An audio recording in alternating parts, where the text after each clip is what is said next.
desk, telling him what buttons to push.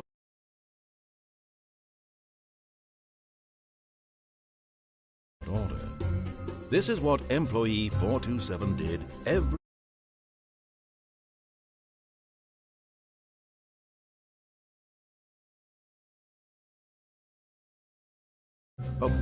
year. And although others might have considered it soul-rending, Stanley relished every moment that the orders came in, as though he had been made exactly for this job. And Stanley was happy. And then one day, something very peculiar happened. Something that would forever change Stanley. Something he would never quite forget. He had been at his desk for nearly an hour when he realized that not one single order had arrived on the monitor for him to follow. No one had showed up to give him instructions, call a meeting, or even say hi. Never in all his years at the company had this happened, this complete isolation. Something was very clearly wrong. Stanley found himself unable to move for the longest time. But as he came to his wits and regained his senses, he got up from his desk and stepped out of his office.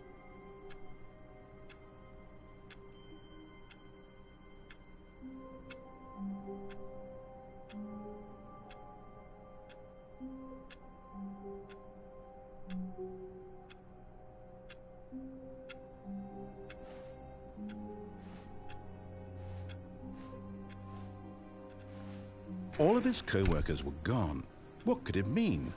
Stanley decided to go to the meeting room. Perhaps he had simply missed a memo.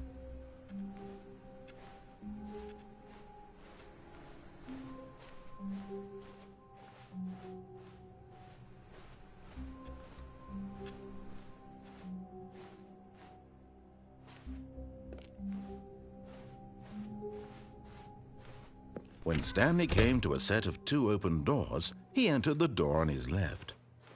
This was not the correct way to the meeting room, and Stanley knew it perfectly well. Perhaps he wanted to stop by the employee lounge first, just to admire it.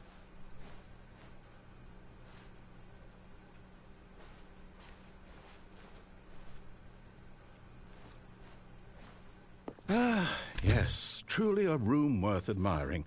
It had really been worth the detour after all, just to spend a few moments here in this immaculate, beautifully constructed room.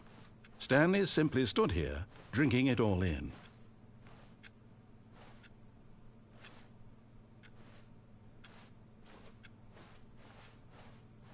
But eager to get back to business, Stanley took the first open door on his left.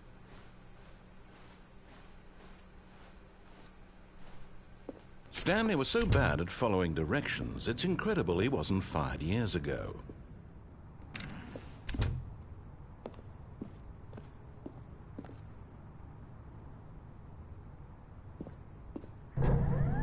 Look, Stanley, I think perhaps we've gotten off on the wrong foot. But in his eagerness to prove that he is in control of the story and no one gets to tell him what to do, Stanley leapt from the platform and plunged to his death.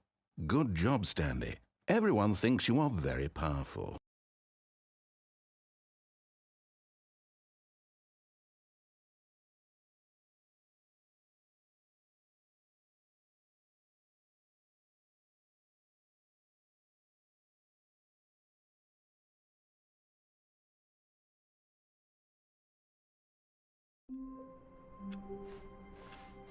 All of his co-workers were gone. What could it mean?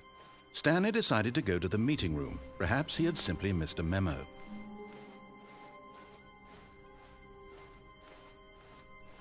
When Stanley came to a set of 2 open doors, he entered the door on his left.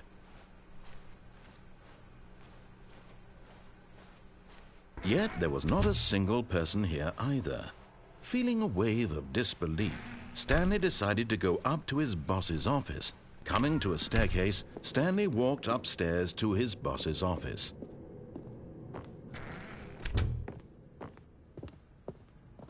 Stepping into his manager's office, Stanley was once again stunned to discover not an indication of any human life. Shocked, unraveled, Stanley wondered in disbelief who orchestrated this. What dark secret was being held from him? What he could not have known was that the keypad behind the boss's desk guarded the terrible truth that his boss had been keeping from him.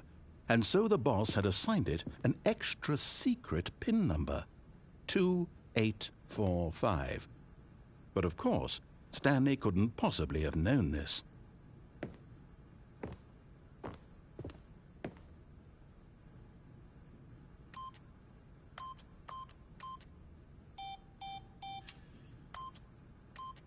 Stanley just sat around twiddling his thumbs. Trying to input anything on the device was useless, since he could never possibly know that the combination was 2845.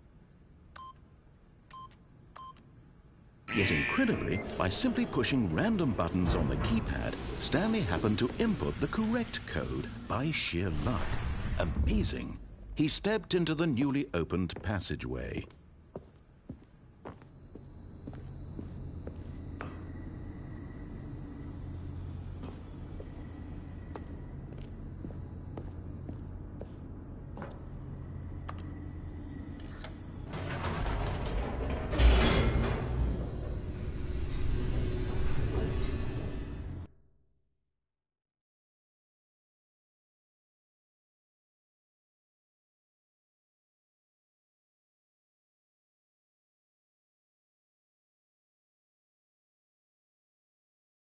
Descending deeper into the building, Stanley realized he felt a bit peculiar. It was a stirring of emotion in his chest, as though he felt more free to think for himself, to question the nature of his job. Why did he feel this now, when for years it had never occurred to him? This question would not go unanswered for long.